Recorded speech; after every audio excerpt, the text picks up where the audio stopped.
Welcome, everyone, to the Talking Kentucky postgame show. My name is Coleman Scott, and I'm joined today by Brad Harvey, as always, but we got a little bit more college sportscast on the show today as John Hammonds is joining us for the first game of the season. We're 1-0 when John Hammonds is joining us on the postgame show. So, John, glad you're with us today, man. How you doing? Why? I appreciate it, man. Brad's like, why is John on? The show was fine without John. Where we had I can't get away from the guy. He follows me everywhere. Hey, man, I understand, but we're here to talk about the Cats as Kentucky beats Ohio 41-6. Good teams win. Great teams cover. It was 19.5. We were talking last night, Brad. I was on your show. We were talking on if the Cats would cover the spread. We all thought that they needed to cover the spread against this Ohio team. We needed to have Brad, as you said last week. I want to say right off the start, game. Coleman. Yeah, go for it. Right off the start, last week when we were closing the show out, right here on the Talking Kentucky College Sportscast postgame show, I said to you guys, it needs to be a get-right game. We need plus 40 in points on offense. I'm talking about the offense. And I said that they needed to cover the spread, whatever the spread would be, and that kind of stuff. And I didn't listen. I worked today. I barely got to follow the game, but they did what I set out for them to do to start with. Let's just get that out of the way. They took care of business. They win 41. They win 41-6. Overall, I think it was a nice showing. And we said last week they need to break 40, right? We sort of were all thinking that that's the number. They need to get to 40. I've said it all week long. They did.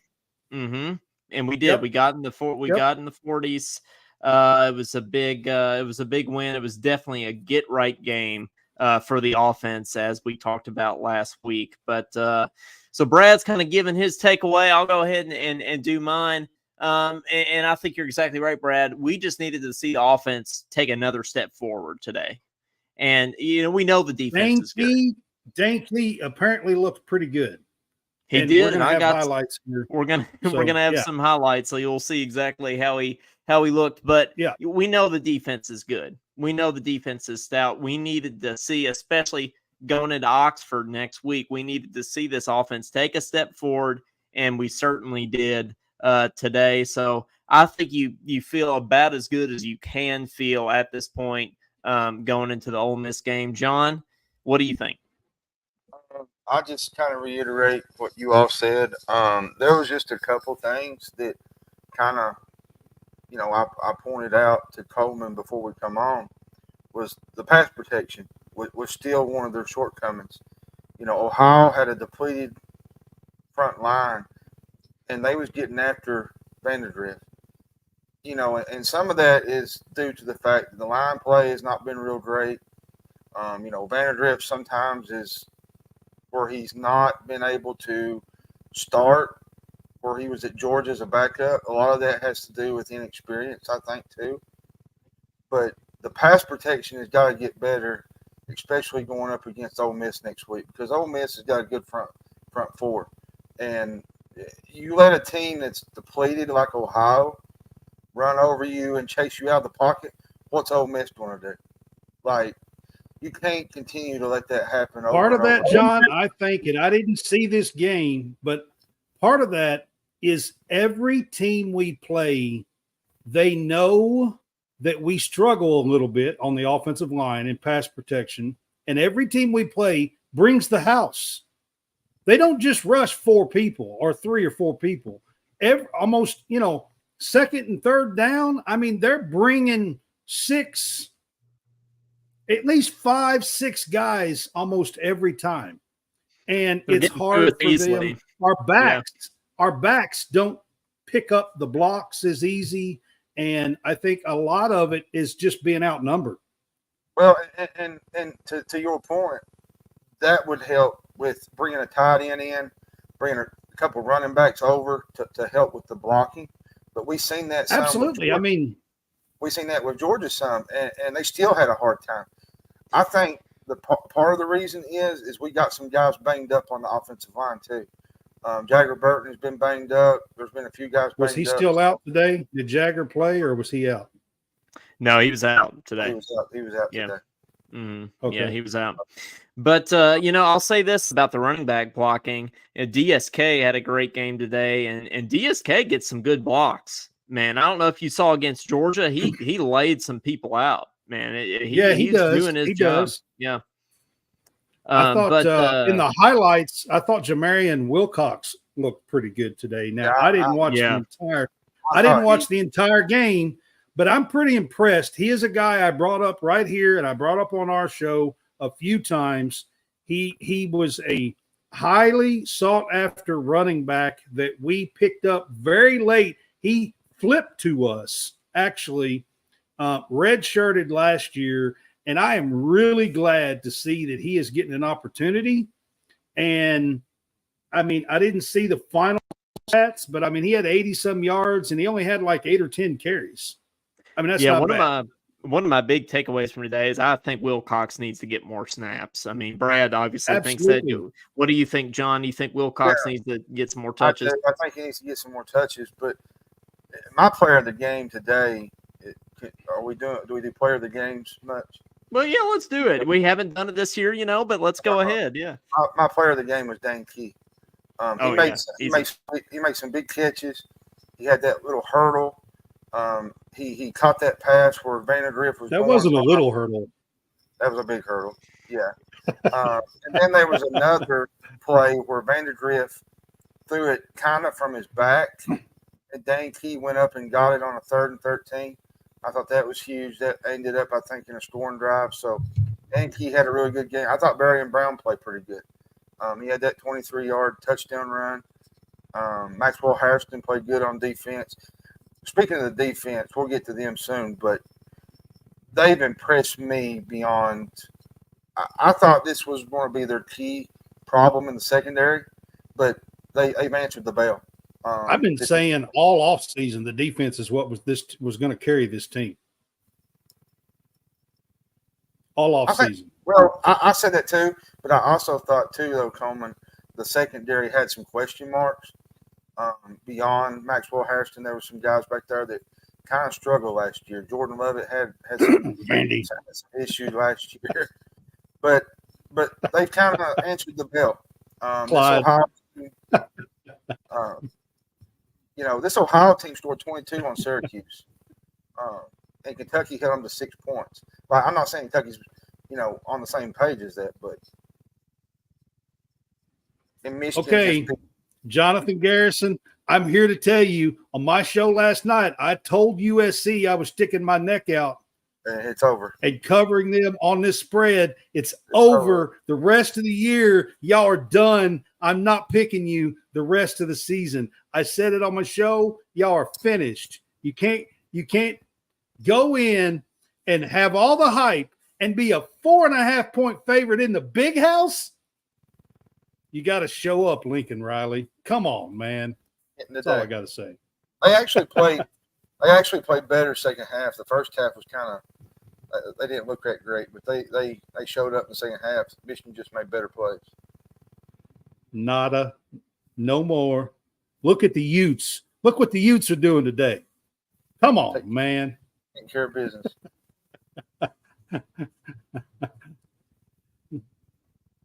You're muted. Or your mic's not working. My bad. I'm here. I'm here. Can you hear me? Yes. Okay. Well, let's go ahead and get into some highlights here. We started off with a field goal. Kroger Field didn't like that field goal very much. It was a 4th and short. Everybody wanted Stoops to go ahead and go for it there, but we got on the board first. No complaints there. But on our next drive, DSK got in the end zone for his first touchdown of the day. Sumo Carnby in for the touchdown, and the streak is over. Demi Sumo Carnby with the touchdown, and the Cats lead it 9-0. And Mark Stoops can just breathe. You know, that yes, was we finally got in the end zone. That was an important one because we hadn't scored a touchdown since August, right? So we needed to get it in the end zone. Need to get the monkey off her back. That was the second quarter, so it had only been like, I don't know, 9 or 10 quarters or something. Yeah. Yeah, exactly. Then on the other end, looked like Ohio was going to punch it in there, but J.J. Weaver gets a fumble recovery. Something else that it seems like there's been 7, 8, 9 fumbles that we haven't gotten. There had been. Right? There had been. Yeah, there had been actually this year. So yes, it was good to see a recovery. There's been a lot of fumbles that Kentucky just hasn't been able to recover, including one in this game before this, but that got overturned on the review, which is another. Guys, we haven't gotten a review to bounce our way yet either. I feel like that needs to shift at some point as well. But in any case, J.J. Weaver gets the recovery here. Stops. Loose football. Picked up by Kentucky. Lost by Kentucky. Who's got it? Wildcats say they have it, and they do. A disaster for Ohio. J.J. Weaver comes up with the football for Kentucky. Looked big like play, big play for the Cats there. I mean, they were inside the 5 when that play happened. Was driving. It was in the second quarter. It was a 10-0 game. If they get in the end zone there, it's a 10-7 game.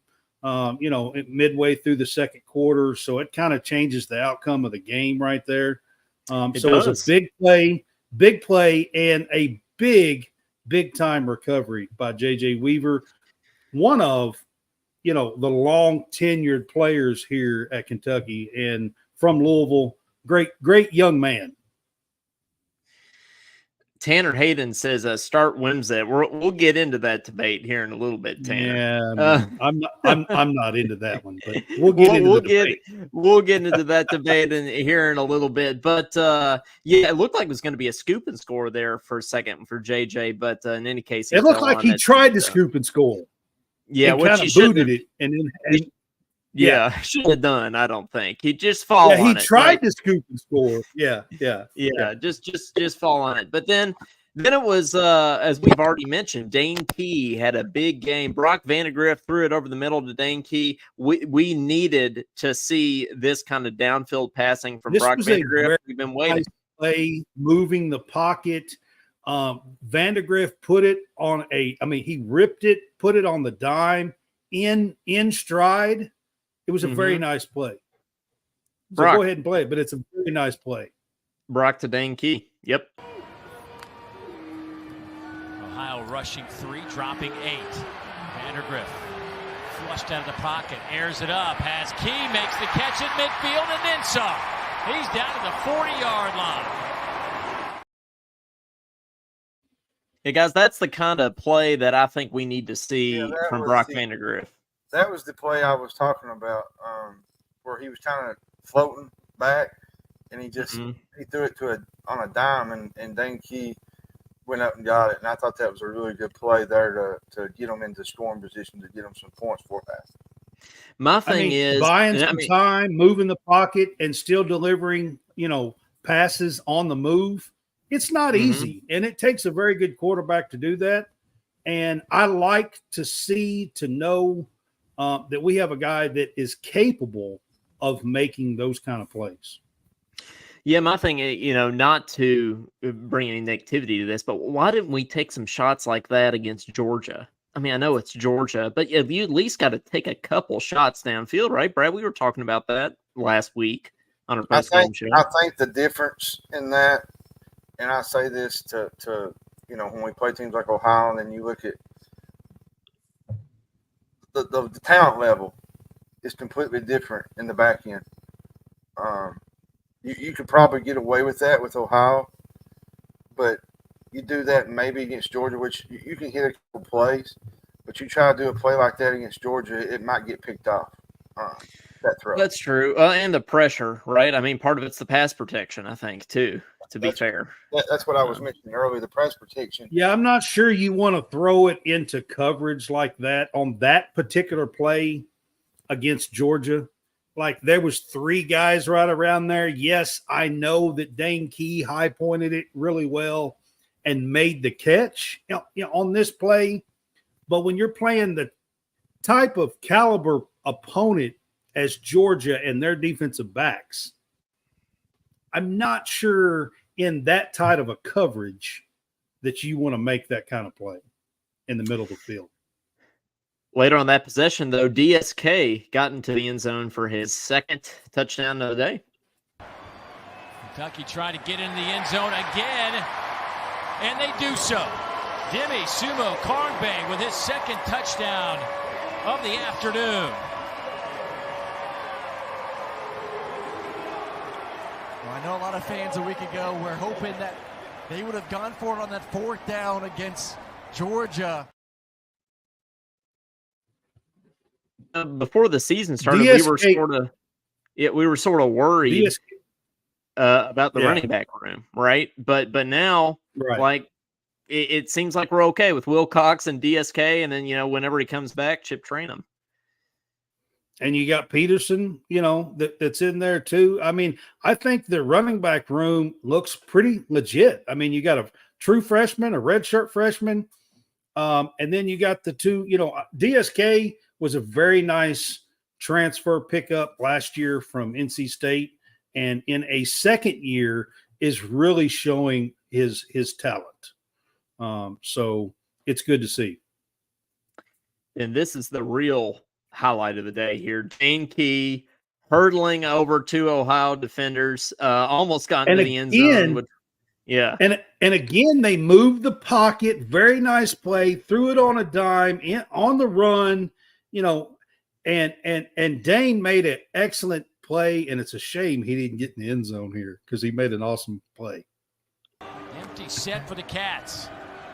Vandergriff rolling right, has time, throws, pass caught to the 10. Dane Key hurdles a defender inside the 5. They'll run him out of bounds at the 2. A 36-yard pickup. Cindy McLaughlin here, guys. I mean, come on. He's doing his best Cindy McLaughlin impersonation there. Do you think that this is Dane's, best game that he's played at Kentucky? I mean, he had a great one against Florida and against Ole Miss his freshman year. He did. He did. He's had some good games. It's good to see him get on track. I think he had like 146 yards today or something like that. So a very, very nice game and very close to getting in the end zone there. He was. And, we're all sort of, tired of the field goals, especially after last week, but we can't take it for granted, right? Alex Rayner. Hey, I will say this, man, the dude is a legit field goal kicker. I mean, he's money. The dude is money. He is. 55 yards in. He broke the school record for most consecutive field goals hit today, 12 in a row. With this kick, he broke Austin McGinnis's record. He's trusting what the coaching staff is calling. He's trusting his receivers. He's letting it go, and those receptions are going to start to drop here soon. So from 34 yards away, Alex Rayner trying to set a school record for consecutive field goals made, and he just did it. 12 in a row going back to last year, a new UK record for Mr. Rayner.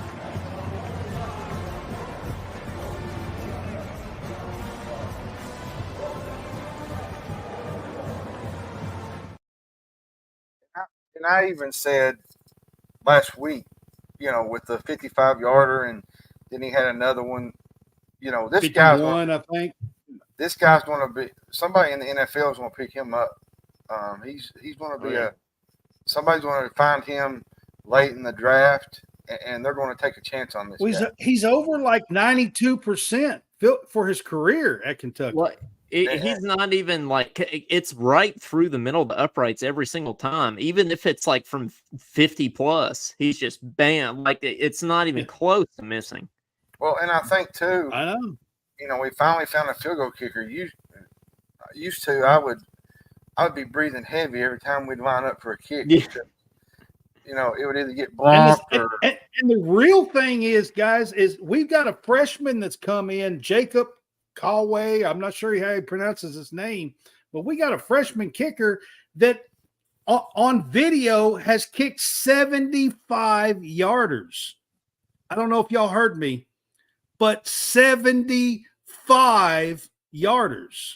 That is insane. I mean, so the kicking on this team is amazing.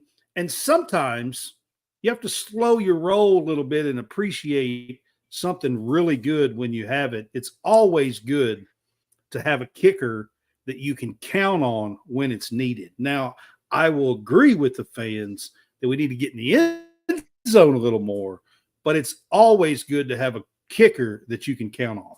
Yeah. Yeah, that's very true. And that's going to be a secret weapon going down. I mean, that's going to make it the difference in a game. And I don't know if y'all noticed, but we switched up punters today too. I forget the kid's name, but it's not Wilson Berry anymore. It's the other kid from Australia or something like that. Laros, something He's like that. Yeah. Kid. Yeah. So I mean, his first punt, and he boomed a 58-yarder in the first half. Yeah, it was 58 yards. I was going to say his first punt. Yeah. The ability to flip the field is huge. By the way, Brad, you was talking high on Memphis. They got beat by Navy today. So just want to yeah. I saw. But you know what that tells me? FSU sucks. Yes, they do. But they put up 12 and gave up 56 or something to Navy. Come on now. Yes, no, yeah, we knew that already. But hey, did Auburn lose, John? Is that they lost. Okay? Well, Brad, you told us we could give it to you if Auburn lost, so here we are. What the hell's going on at Auburn's? What I want to know.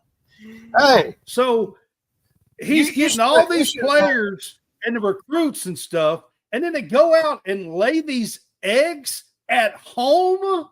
Hey, Coleman. That never happens at all to Auburn. Hey, Coleman, it's only fair now that he lets me host the show this week. Yep, I think so. He put me in my place last night. Yep. So now this week I get to host the show because he apparently said I was wrong. We're going to have to come up with something else. I told you that I would come on the show, and I will, because I told everybody that I would. So I told people, and I'm not disregarding you, Brad, but I'm still not impressed by Arkansas. I'm not either, but Arkansas is not good.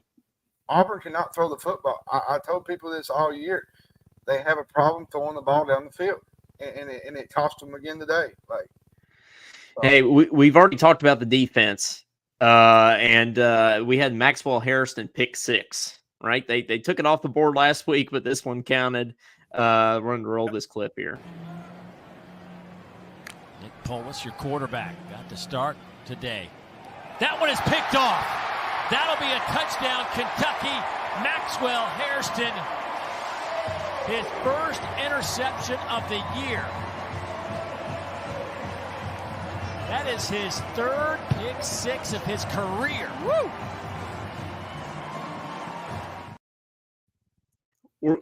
That's wrong. That's his 4th pick 6 of his career, by the way. Oh, there you go. Brad didn't even watch the game, and he's calling out the stats. He had 3 last year in one season, so that would be his 4th at least. Okay, 4th. So that commentary was wrong. We're going to need something like that. We're going to need the defense, especially against Ole Miss. We're going to need them probably to score a defensive touchdown or close to it. Well, say that was a very nice zone read. So he was in a zone read right there. There was a guy behind him and a guy in front of him, and he read the quarterback and read the quarterback's eyes. And that was a very nice jump and a zone read there by Harrison. What's really impressive for me, though, is, while the offense, Kentucky, is trying to, figure things out, for me, it's great to have a defense that's really consistent to rely on week in and week out. And I say this too, they're probably one of the top units in the country. And starting this week, they're going to go up against maybe the best offense it'll face all year in Ole Miss. Yep. Ole Miss can score. Like they can put in the end zone, and we'll find out Saturday where they stand. Wait a second. I They thought the best offense in the country was Tennessee, John. Well, they're both good. They're both good. Tanner Hayden, I want to bring this. Wait. I thought they were the best offense. I want to bring up this comment here. It's like Tanner Hayden says, anyone besides me agree Zion Childress has been our best pickup in the transfer portal era here. I absolutely think so. On the defensive side of the ball, anyway, I think so. Texas State alone. Yeah, I mean he's killing it, especially against Georgia, man. Defense, maybe. I mean, Wandale Robinson, Will Levis. They weren't bad. I know, but like, dude, he's been blowing it up lately. So, but definitely on the defensive side of the ball, I think we can all agree.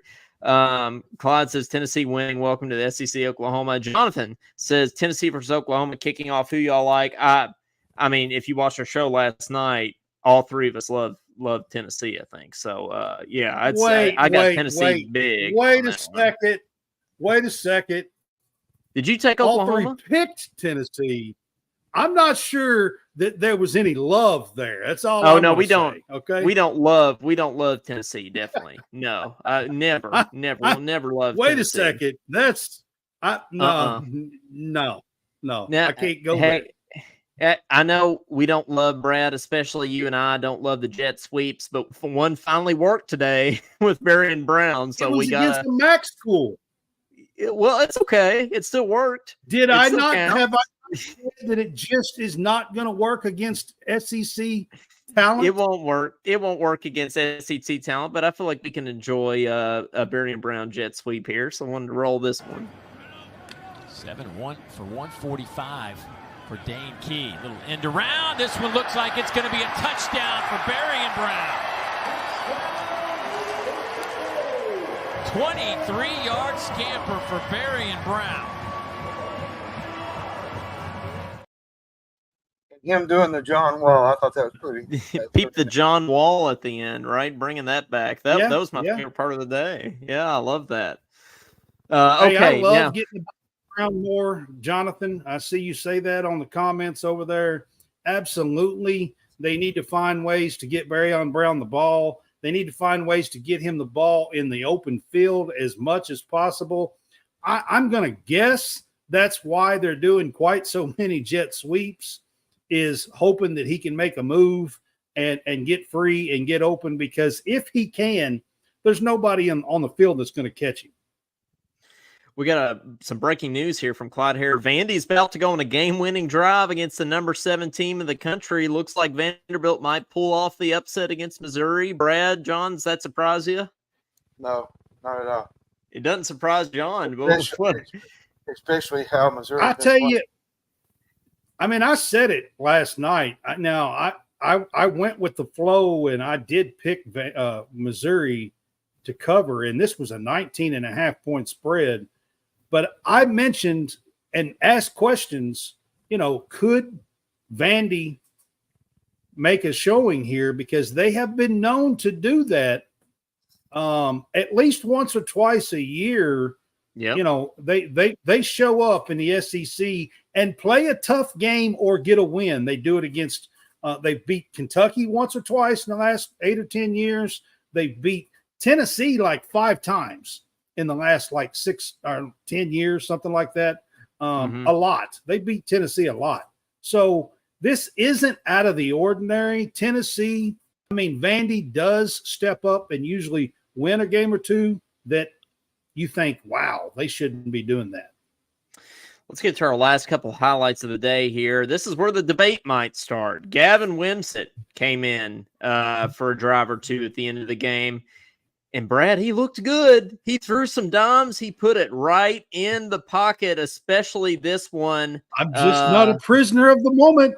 That's all I'm going to say, Coleman. Well, it remains to be seen. But he threw this one over to, I think it was Anthony Brown Stevens. So here we go.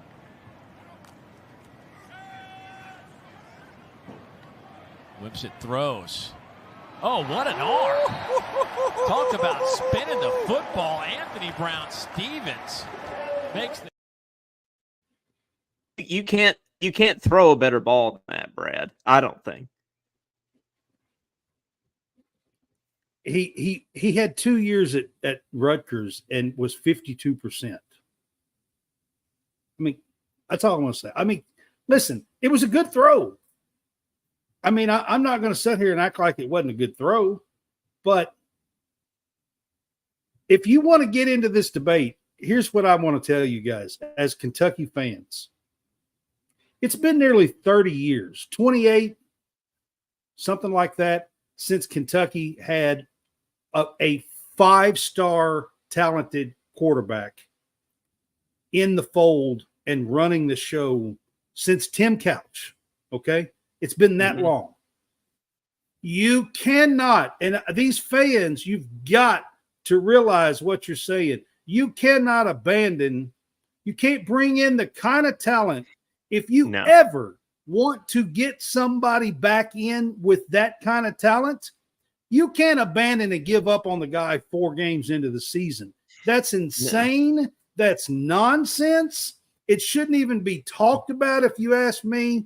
I realize that Gavin is probably gonna play, but I'm telling you, there's no and, if, or buts about it. If you want that kind of talent to come to Kentucky, it's been nearly 30 years. If you want that kind of talent, you absolutely cannot, under no circumstance, abandon that for 4 games. And after 4 realistically, I don't think that he'll start, but I do think we should work him into the rotation more, and not just on runs. Today, most of the time when he came in for a possession or two, he would just, or a snap or two, he would just run it. It would just be like RPOs. We need to see him.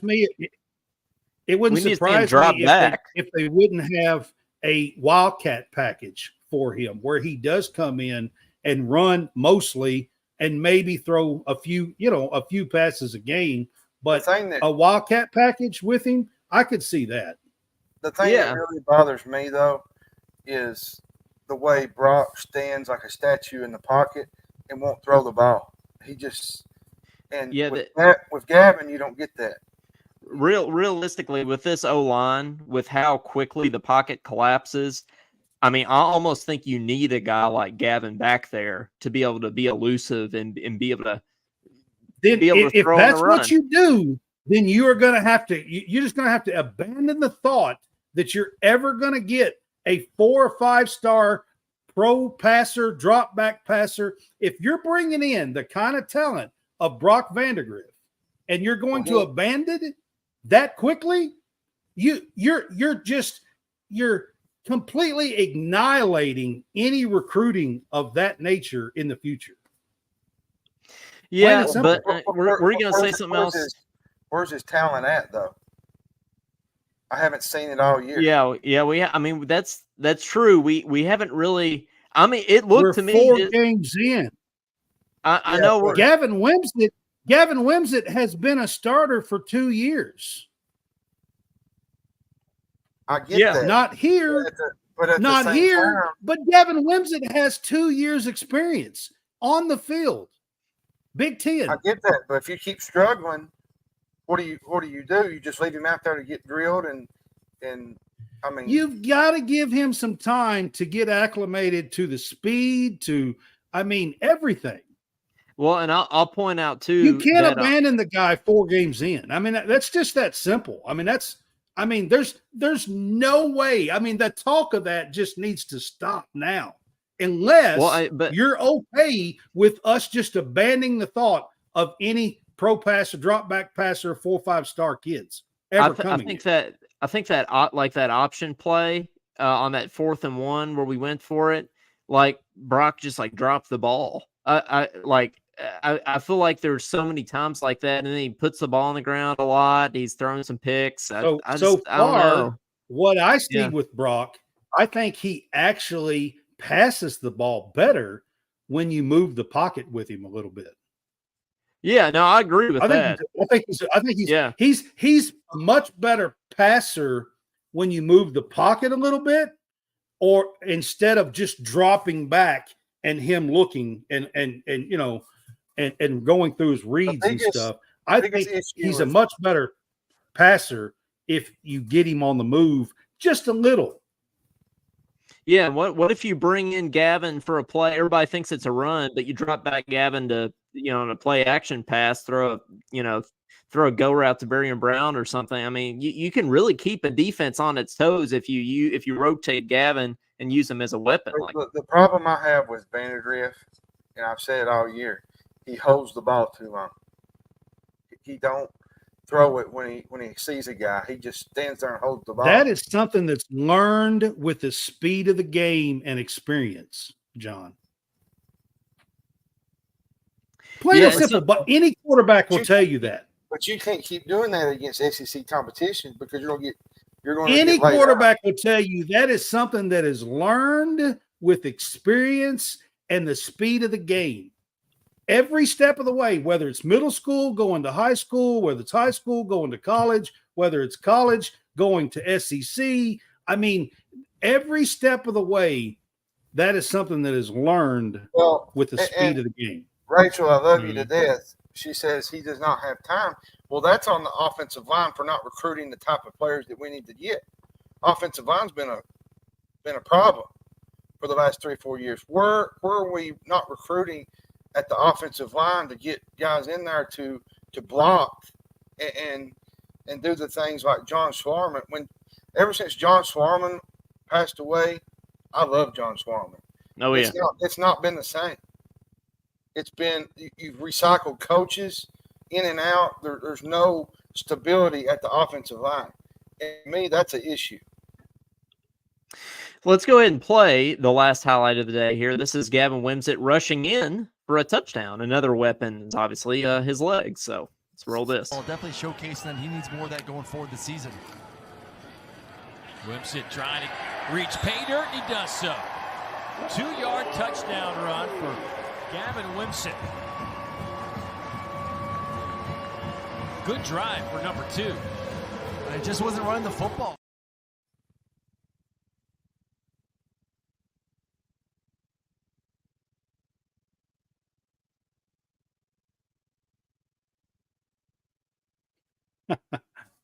Oops. We still playing here?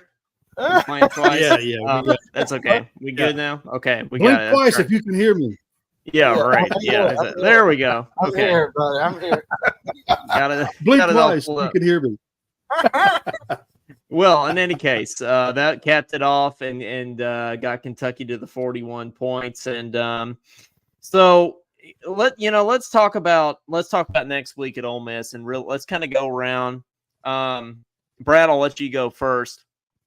Realistically, what do you think going into next week? Do you think we have a chance? So you're telling me there's a chance? Well, I think there is a chance. Yes, Coleman. I mean, the answer to that is yes. I don't know how much of a chance, but I do think we have a chance anytime that you can hold Georgia to 13 points. You have a pretty good defense. Now, the game next week, I know that every Kentucky fan in the world just about is going to want to see Kentucky go in there and air it out and put up points versus Ole Miss. We can't out Ole Miss. And the score be 48-45 and Kentucky pulls out the last second win and all that. I know every Kentucky fan will want to see that. But I'm going to give you a cold, hard fact truth here, okay? Kentucky will never, ever compete against Ole Miss next week. I'm not talking about ever, but next week we will not compete with Ole Miss if we try to air this game out. No. We're going to have to play it kind of like the Stoops way. We're going to kick some field goals. We're going to play great defense. We're going to muck this game up. Yeah, but who likes that? But wait a second, John. Hopefully, we'll be there in the fourth quarter, and this time maybe he will actually run a play to try to get to the end zone. I don't know. I can't guarantee it, but that's the only way. We are not going to go into Ole Miss next week and air it out against this dynamic offense. And by the way, a pretty good defense. Much improved from years past. Before today, and I'm not sure, is Ole Miss playing? Because I've been working today. So before today, they were one of 3 teams that have not given up a touchdown on defense this year. Mm-hmm. Ole Miss. I know.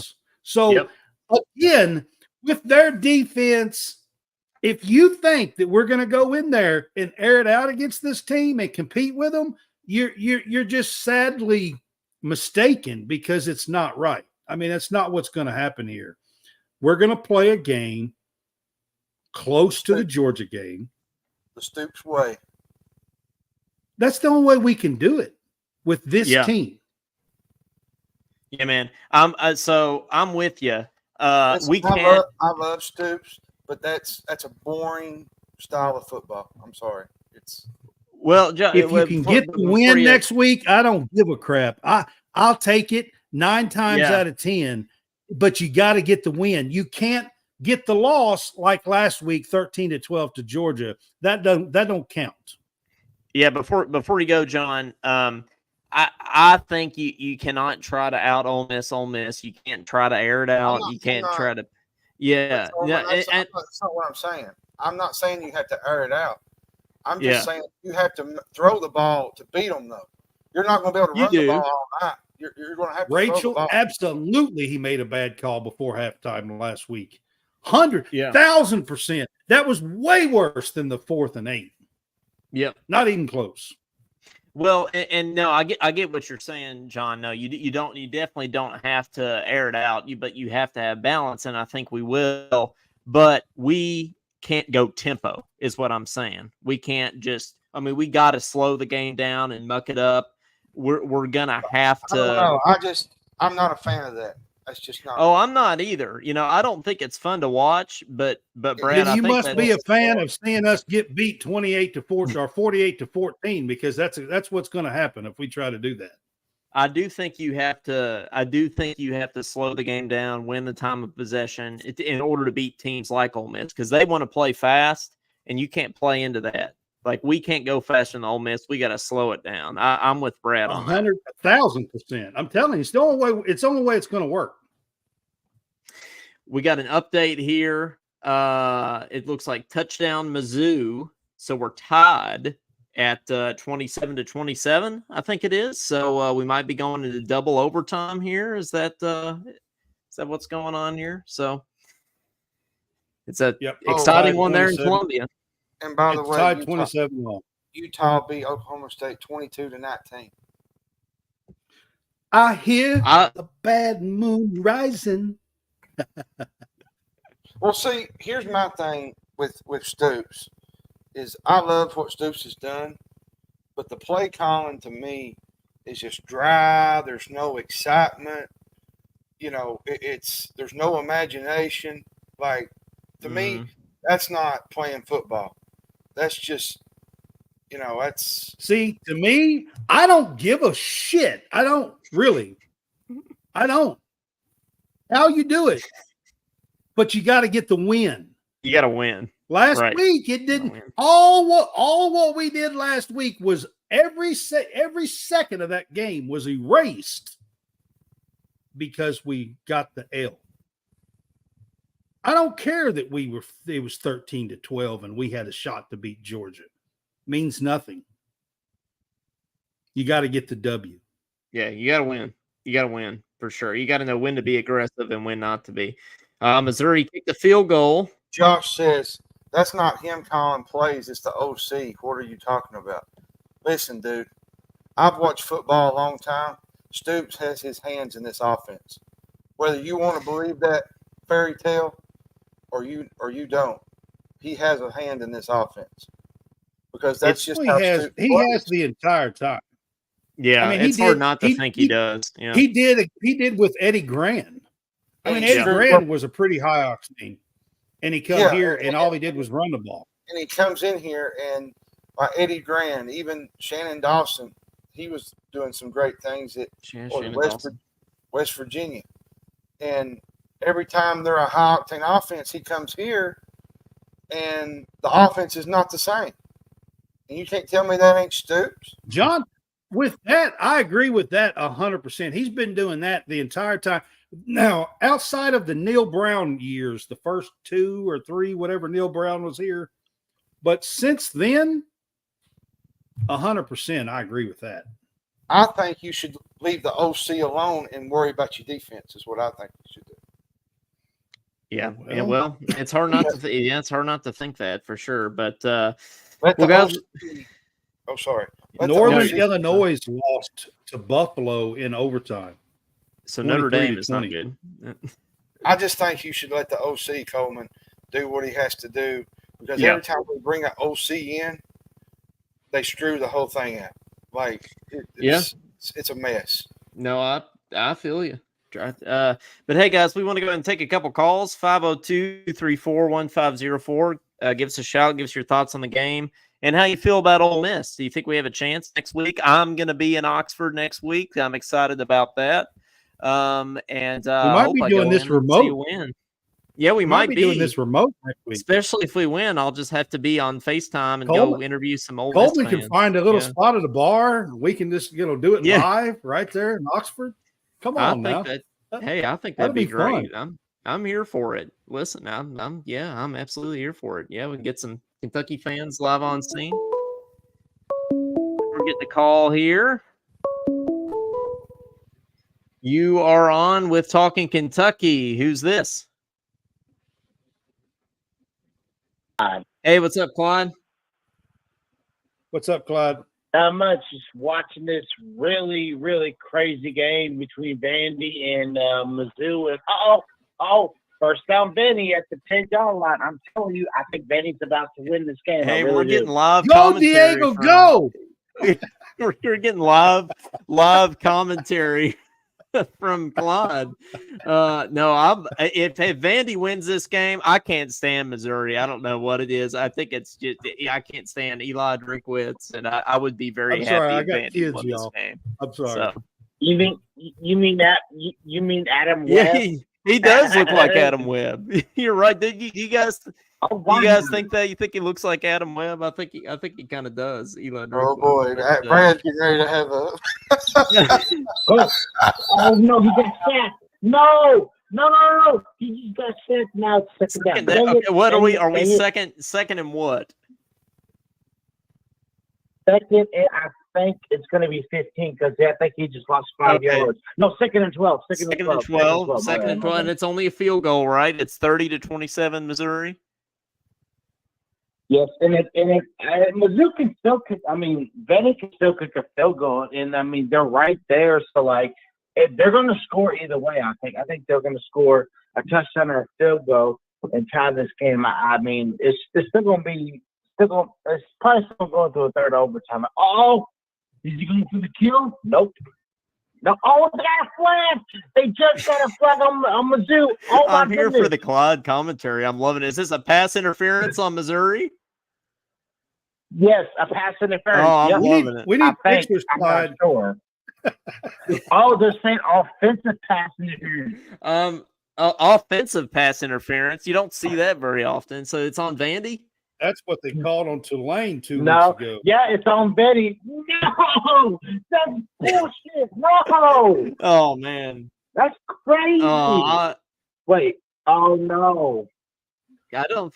I'm scared. No, this is bad. But anyways, no, I think today it was a feel good win. I mean, you want to, you want to get the offense flowing today with today's win, and we did that. And I did say we were going to score in the 40s, and I mean I was right.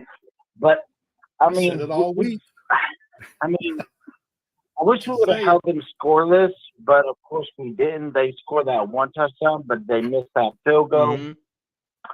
But I just think overall, this builds confidence. It's just we probably got to see some touchdowns since 2 games ago. Well, 2.5 games ago. And basically 3.5. Would it be 3.5 games ago now? No, it would be 2 because we scored touchdowns today. But I thought Dan Keith played well. I thought, but man, I know it's kind of crazy, but I mean, I'm kind of on the Gavin train, man. I am too. Yeah. When he showed me in that one drive, the only drive, he has a beautiful arm, and I love it. He don't hold the ball too long. I like Brock Vandegrift, and like you all were saying, like what? Who said he held the ball too long? Who was that? Somebody said he holds onto the ball too long. Yes, I think it was somebody in the comments or something. But no, Claude, do you think we have a chance going into Oxford next week? Well, I'm not sure. I don't know. And Benny just lost his game, I believe. But I'm not 100% sure, honestly. I mean, like I said, they're a very good team, but they haven't played nobody, and we have. So, in a way, it kind of gives me a little confidence because we did go toe-to-toe with the number 1 team in the country. And I feel like when you go toe-to-toe with the number 1 team in the country, which is now the number 2 team because now Texas is number 1. But at the time, Georgia was number 1. But I feel like if you go to toe with the number 1 team in the country, I feel like in this life you got a chance against anybody. So we'll just see. It should be a close game, but I'll have to think more about it this upcoming week. I don't really have answers right now, but I'll have to see what the spread is and everything and what things will look like this upcoming week to have more of an answer for Hey, Thursday. we'll all talk ourselves into a win by this weekend. But, man, thanks for calling in. What's the Vandy game looking like? So it look like it's going to go to 3rd overtime here? Unfortunately, no, because when the Vanderbilt quarterback had the ball, it went over his hand, and then it went back like 20 yards. And yeah, I think Vandy just lost this game. Man, good old Vandy. They always find a way to lose. Wait. Actually, are they setting up for a field goal? Hey, do they have an Alex Rayner on their team? Are they going to go for a field goal? No, but they have this guy that wears number 88. He missed it. Oh, they're going for a field goal. Well, what yard are they on? Heck, I'm confused. I mean, I don't even know where the ball is. Yeah, he missed it. It's they're over. on the. Way to go, John. Are they on?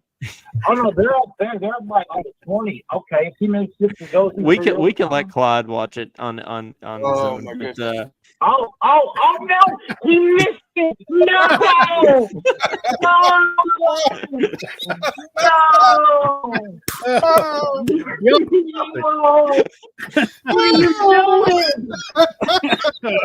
all right, Claude. Well, thanks for calling in, man. All right, have a good one. Go Cats. Yes, sir. Go Cats.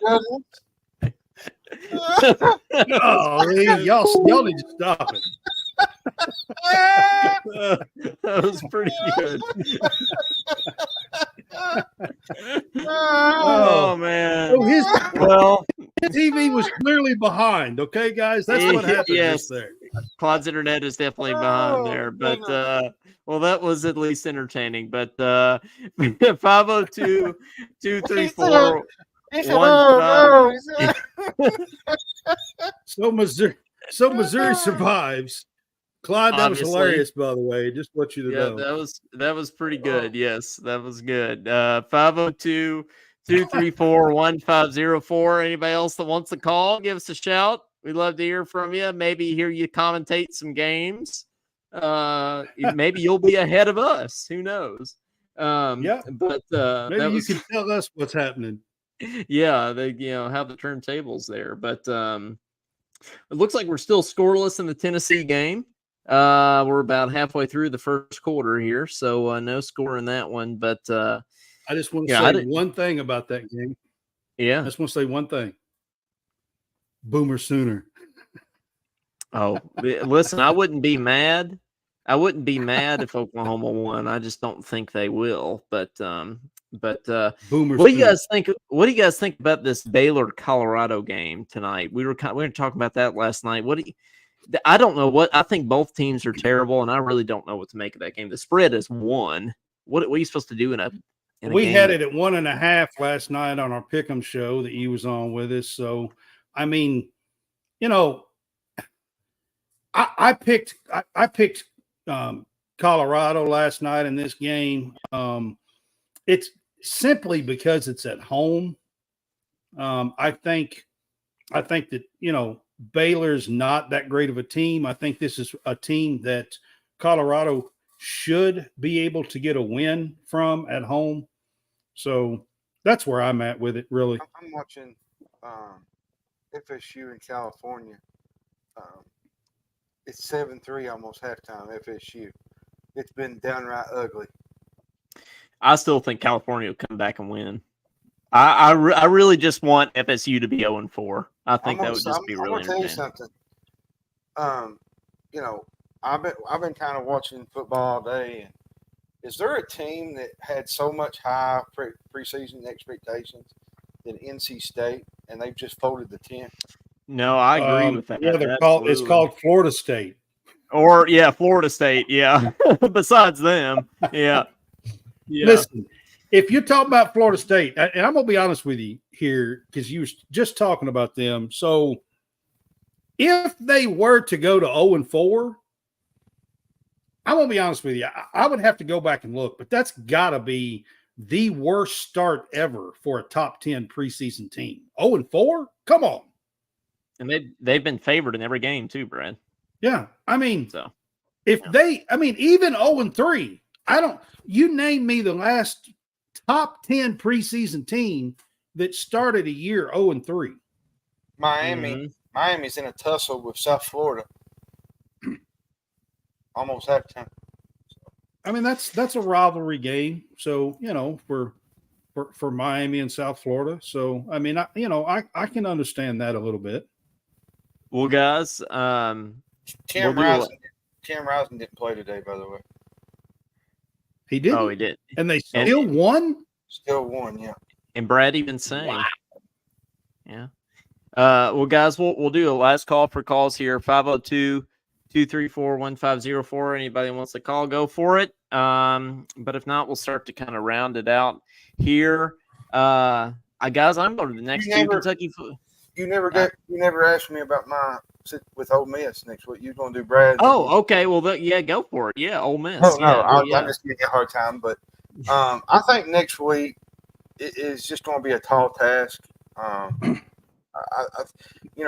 Ole Miss puts a lot of pressure on you, especially Jackson Dart and the receivers they got. They got Juice Wells, the transfer from South Carolina. Then they got I think his name's Trey.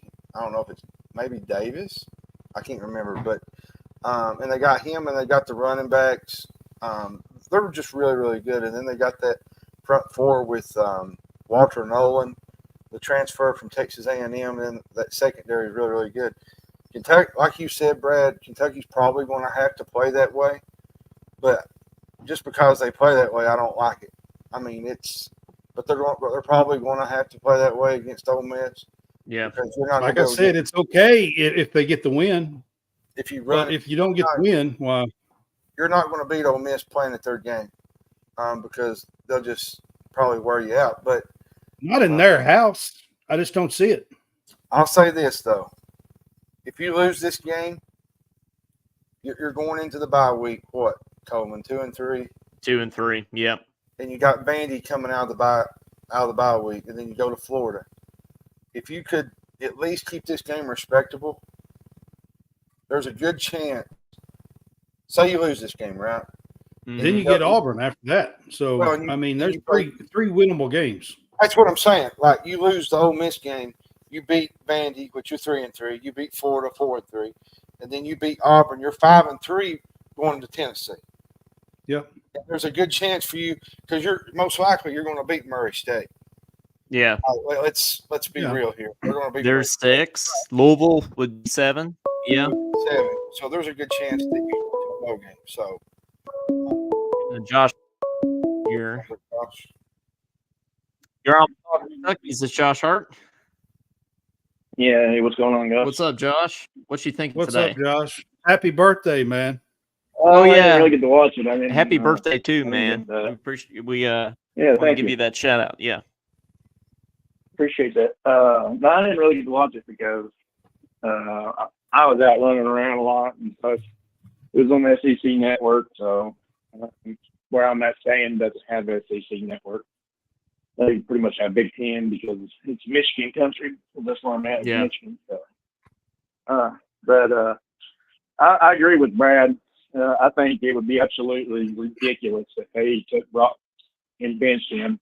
Now, if they want to interject that kid and bring him in for some plays, like 10 or 12 plays a game, then that's fine. But you don't like Brad said, if you take a 5-star quarterback, and he might not be 5 stars now. I don't know what he is. We don't know what's going on. If he had a better offensive line, we might see a better quarterback. Yeah. But, I mean, I've been watching football since 1990, and I know what I'm talking about. And for them to take him out of the rotation or bench him, it would kill the program. Yeah. And it's just absolutely ridiculous that the fans are wanting Brock out because it's not going to happen.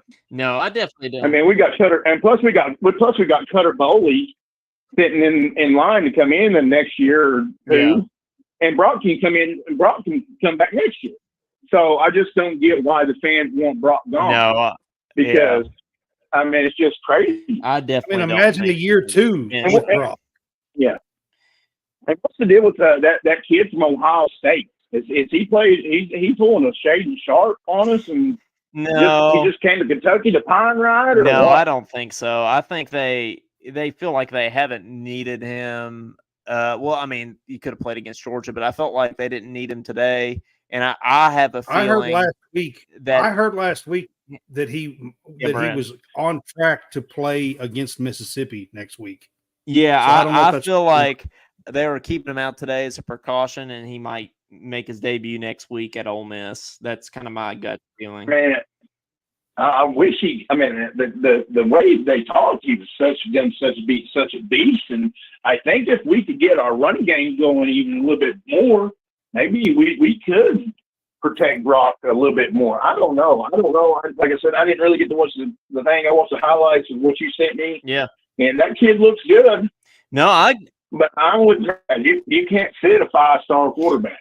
That would devastate our program, even though we're struggling and we thought we were going to have a better season than what we had. But I don't know what's going on with Kentucky. I don't know why Stoops and OC can do better play calls. And why, for the love of God, do we continue to run jet sweeps? It's not working. Well, you're with me and Brad on that. Yeah, especially against SEC teams. You can't do that. But, I'm with you on the run game. If we can get a run game going, that's only going to help us protect Brock a little bit more. So I'm totally with you on that. I know, and you guys are right. Probably, I mean, John's right. You know, they haven't been right since John Sherman and left. I mean, what do we got to do? I mean, when we have so much damn talent, and we just look like we looked okay today, but we played Ohio. Yeah. And we played good against Georgia, but we look like crap against South Carolina. I mean, when is it going to be our turn? We keep on having every year we come in with high expectations. Oh, we got all this talent. We got all this talent, all this talent, all this talent. And it never pans out. You got two of the fastest wideouts in all of college football, and Barry and Brown and Dan Key, and we can't get any of them. I'm absolutely with you there, man. Where's Jeremy Macklin? Where's Macklin at? Yeah, where's Macklin today? Macklin, I don't even think had a reception today, if I'm correct. So I don't know about it. But we need to utilize. You're absolutely right, Josh. We need to utilize these threats of Dane Key and Barry and Brown more. Today was a step forward, but if we're going to want to be competitive against some of these SEC teams moving forward, we absolutely got to do that. But you got anything else before we let you go, man? No, I mean, just it was a good day. I'm glad they dominated. We almost shut them out. It was real close to shutting them out, but like you said, Ole Miss is Ole Miss next week, and they're going to be a tough opponent. And Louisville won today, and I mean they look, apparently they're pretty solid this year. So I don't know. I mean, we just have to execute better. They have to call plays better, and they have to have some gumption about them, especially Stoops and the coordinators. They don't need to like, oh, we can't do this. I mean, just like Brad said last week, you had, what was it, so many seconds left in the half, and you don't throw it to the end zone? That was just stupid. Stupid. We could have beat Georgia last week. Yeah, I know. But it's just poor execution, and I don't know why. It's like, it's like they're scared to do it. Don't be scared. You have the talent. Do it. We can't be. We can't be scared, especially with the schedule that we got coming up. But happy birthday, man! Really appreciate you calling in on your birthday, and we'll talk to you soon for sure. All right, guys. Thanks. God bless y'all. Have a good night. Go Cats. Go Cats, and God bless. All right. Let me, before we get out of here, and we'll do a last call for calls. 502-234-1504. Before we get out of here, I'm gonna make you a bold prediction, guys. We're gonna win one of these. Ole Miss, Tennessee, and Texas. We're gonna win one of them. I'm telling you right now, we're gonna get one of them. If we do, if we can win one of those 3 games, then we're right back in the conversation with maybe an 8-4 season. Yep. But you've got to steal one of those wins now. And I'm gonna be honest with you. I feel like that the Ole Miss game is probably the best chance. Oh, me too. They haven't played anybody yet. Tennessee and Texas is going to be a pretty tall mountain on the road. Yep. Mississippi is too. But if I had to pick out of those 3 games, if you asked me what Kentucky's best chance was going to be before the games start and we see what happens, I would say Ole Miss is probably the best chance. Let's say you win next week. You're 3-2 going into the bye, and then you're looking at 3 very winnable games after that, and you can be 6-2 going into Tennessee. You'd be feeling real good, and then you've got that last stretch of 4 games. Tennessee and Texas are obviously tall tasks, but Murray and Louisville are very winnable. The Louisville games at home. Again, you got to win home games. And this, the past 2 weeks, that's what I've been screaming about. And, we won one today that was home, but, it's against a MAC team, so for me, that don't really count. Well, let's end on this note. Clyde Harris says Mark Pope is about to fix everything. So yeah, he's gonna fix our offensive line. He's gonna fix everything. I want to say something. I want to say something else real quick. Know what tomorrow? You know what tomorrow is? Sunday. Yeah, it's Sunday. But do you really know what tomorrow is? No, I don't. No. It's the first day of fall. Yes. Oh, okay. Okay. Yeah, it's the first day of fall. You guys like fall? It's my favorite season. My favorite season. Oh, easily. Yeah, definitely. I like when it's cold and there's 8 or 9 inches of snow on the ground. Oh, well, don't come to Louisiana. We don't have that down here. No, John, no. That's not even right. No. I can't get away from you. What do I got to do to get away from you? You want to fuck around. I don't know. I'm still laughing over the Clyde thing. I'm like, oh no, that was definitely a highlight of the day for sure. But classic talking Kentucky moment right there. Yeah, that's what that was. It is. But hey guys, we appreciate you watching. Go follow us on all the things Talking Kentucky. Of course, we're on Facebook, Instagram, Spotify, all the things, YouTube. And go follow College Sportscast. What these guys do. You need to get on TikTok. That's what the kids tell me. I need to get on TikTok, but I don't know about that. That's what the kids tell you. That's what the kids tell you. Well, yeah. That's what I mean. Wait a second. You're not that old, Coleman. You're not that old. Okay. That's why it's funny. Yeah, I know. That's why it's good. But I don't want China to have my information. If I get on TikTok, aren't they going to steal all my? They probably already have it anyway. So they're watching you right now. Yeah, they're watching the show. Yeah, China's in the chat right now. Okay. But they're especially watching. They're actually watching Brad because Brad's on America's Most Wanted list. No, I'm just kidding. Well, on that note, guys, thanks for watching. Sorry. Go follow us. Go follow us. Brad's like, sorry. Go follow us on all the things. And we'll see you back here in some capacity next Saturday for post-game show, even though I'll be in Oxford. And watch these guys do a show every Tuesday and Friday night. Isn't that right, guys? Mm-hmm. Okay, Yep. every Tuesday and Friday night. Sportscast, check us out. Tuesday is kind of a just college football show. We do hot topics debates. Friday is our game day pick'em show. We pick 12 of the week's best games. I can't wait till next Friday when John Roberts shows back up. Oh yeah, that's gonna be a fun show. I tell you what, seriously, I know that y'all gonna give me a hard time about Auburn, but Hugh Freeze is in trouble down there. I feel like he's in trouble down there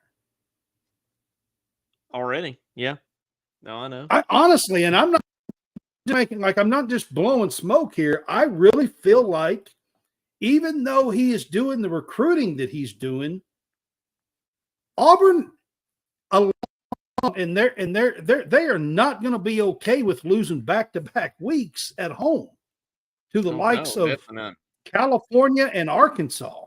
I'm sorry. They got Oklahoma coming next week, so. Well, guys, that's tough, man. I know. And Billy Napier got a win today, an SEC win. Did y'all know that? We didn't even talk about it.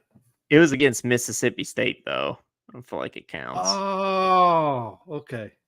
Oh, wait till I tell the band group. You said that. I'm just saying. I'm just kidding, Coleman. You was just there the other day, so you better. I was. P's, man. I know it. Well, guys, thanks again for 4 turnovers last week against California, Clyde. I'm pretty sure, and 5 today. That's an insane amount of turnovers in 2 weeks. Hello, guys. Thanks for checking us out. We really appreciate it. And check these guys out on Tuesdays and Thursdays. You can check out my show, Talking Kentucky. Tuesdays and Fridays. You can check out my show, Talking Kentucky, on Thursdays, and then of course our post game shows on Saturdays. So, go Cats! And one more thing, Boomer Sooner. Okay. Yeah, I'm not going to say Boomer Sooner. I'm just going to go Cats. So, all right, see y'all later. There we go. Go Cats.